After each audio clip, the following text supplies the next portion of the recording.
Mobil angkut sapi terjun ke jurang di Gianyar.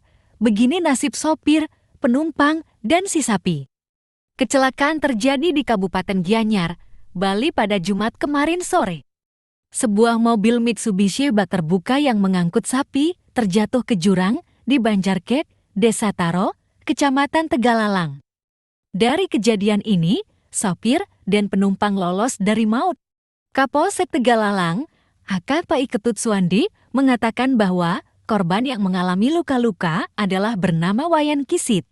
Pria berusia 50 tahun, merupakan warga Banjarmalat, Desa 3, Kecamatan Susut, Bangli.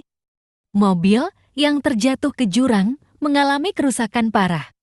Tapi, keduanya selamat hanya mengalami luka-luka. Sedangkan si sapi juga mengalami luka dan tidak bisa bergerak. Petugas BPBD Gianyar telah dikerahkan untuk melakukan evakuasi. Kerugian material akibat kecelakaan ini diperkirakan mencapai 80 juta rupiah.